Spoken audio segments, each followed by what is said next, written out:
ഹൈക്കോടതി നിർദ്ദേശങ്ങൾ കൃത്യമായി പാലിച്ച് എഴുന്നള്ളിപ്പ് നടത്തി തൃപ്പൂണിത്തുറ പൂർണ്ണത്രയീശ ക്ഷേത്ര ദേവസ്വം. ഉത്സവങ്ങളിൽ ആനയെ എഴുന്നള്ളിക്കുന്നതിന് ഹൈക്കോടതി നിർദ്ദേശിച്ച മാനദണ്ഡങ്ങൾക്കെതിരെ തൃപ്പൂണിത്തുറ ദേവസ്വം കോടതിയിൽ ഹർജി നൽകിയിരുന്നു. ഇക്കാര്യത്തിൽ ഉത്തരവ് വരുന്നതിന് മുൻപാണ് 15 ആനകളുടെ എഴുന്നള്ളിപ്പിന് മാനദണ്ഡങ്ങൾ പാലിച്ച് നടത്തിയത്.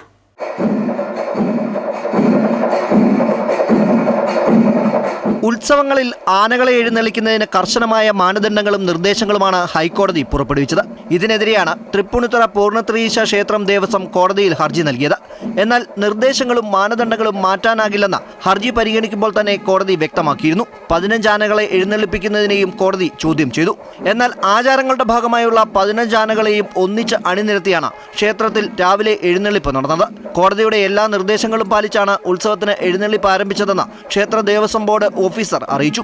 കോടതി വിധി മാനിച്ചുകൊണ്ട് തന്നെ ആചാരം തെറ്റിക്കാതെ പൂർണ്ണത്രയീശന്റെ ഉത്സവം, വൃശ്ചികോത്സവം 15 ആനകളെ വെച്ച് തന്നെ നമ്മളിപ്പോൾ നടത്തുകയാണ്. കോടതി വിധി മാനിച്ചുകൊണ്ട് തന്നെയാണ് നമുക്ക് മുന്നോട്ട് പോകാൻ പറ്റുള്ളൂ. കാലത്ത് തന്നെ വന്നിട്ട് വനംവകുപ്പിൻ്റെ പരിശോധന ഉണ്ടായിരുന്നു, അവർ വെറ്റിനറി ഡോക്ടർമാരുടെ പരിശോധന ഉണ്ടായിരുന്നു. എല്ലാ പേപ്പറുകളും അംഗീകൃതമായ പേപ്പറുകൾ ലഭിച്ചതിന് ശേഷമാണ് നമ്മൾ എഴുന്നള്ളിക്കാൻ തുടങ്ങിയിട്ടുള്ളത്. വനം വകുപ്പ് പോലീസ് ഉദ്യോഗസ്ഥർ കോടതി നിർദ്ദേശം പാലിക്കുന്നുണ്ട് എന്ന് ക്ഷേത്രത്തിലെത്തി ഉറപ്പുവരുത്തി. ആനകൾ തമ്മിൽ 3 മീറ്റർ അകലം കൂടാതെ ആനകളും മേളക്കാരും ആനകളും ഭക്തജനങ്ങളും തമ്മിൽ നിശ്ചിത അകലം പാലിക്കണം എന്നതടക്കമുള്ള നിർദ്ദേശങ്ങളാണ് കോടതി പുറപ്പെടുവിച്ചിരുന്നത്. അമൃത ന്യൂസ്, കൊച്ചി.